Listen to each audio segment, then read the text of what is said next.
अब अंजना हम चलते हैं जम्मू और कश्मीर की तरफ। जम्मू और कश्मीर में देखते हैं क्या हो रहा है।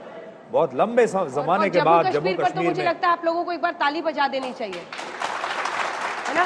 लंबे वक्त के बाद हम लोगों को मौका लगा है ताली बजाने का, और वो इसलिए तो जम्मू कश्मीर से दूर जी लोकतंत्र में, व्यवस्था में जनता ने वहां भरोसा जताया है और उन्होंने भारी तादाद में वोटिंग के लिए, मतलब तो ये जम्मू कश्मीर के लोगों के लिए तालियां थी। और जम्मू कश्मीर के जो लोग हैं उन्हें हमारा भी अभिनंदन है कि आपने इतने जबरदस्त तरीके से वोटिंग दी है, पुराने सारे रिकॉर्ड आपने तोड़ दिए हैं।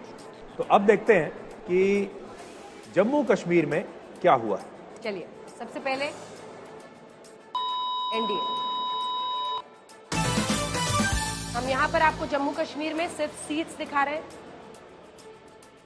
अब यहाँ पर तो देखिए 2 सीटें 0-2, श्रीनगर में तो लड़े ही नहीं, ना बारामूला ना अनंतनाग। हाँ, तीनों जगह पे जो है, जो आपने कश्मीर की बात करी, जम्मू की 2 सीटें तो 2 में 2 है, और वहाँ पे एनसी ने, नेशनल कॉन्फ्रेंस ने काफी अच्छा प्रदर्शन किया है। कश्मीर वो अभी दिखाते हैं, नंबर दिखाते हैं, फिर उसका एनालिसिस हम लोग करेंगे।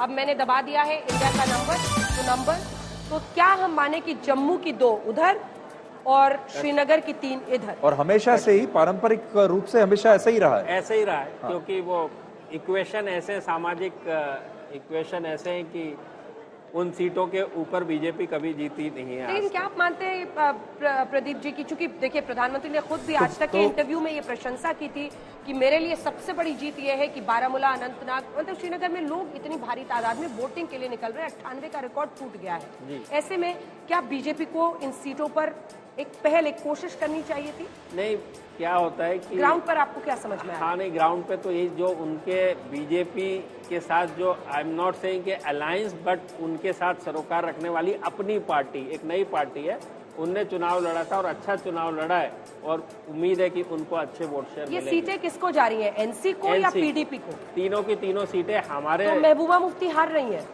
ऐसा लगता है। तो देखिए एक और ब्रेकिंग न्यूज यहाँ, अगर ये सही होती है तो महबूबा मुफ्ती जो है वो अच्छी स्थिति में नहीं है। हाँ। महबूबा मुफ्ती आपके हिसाब से, प्रदीप जी के हिसाब से हार सकती हैं, लेकिन उमर अब्दुल्ला जीत रहे हैं। जी, वो तीनों सीटें एनसी।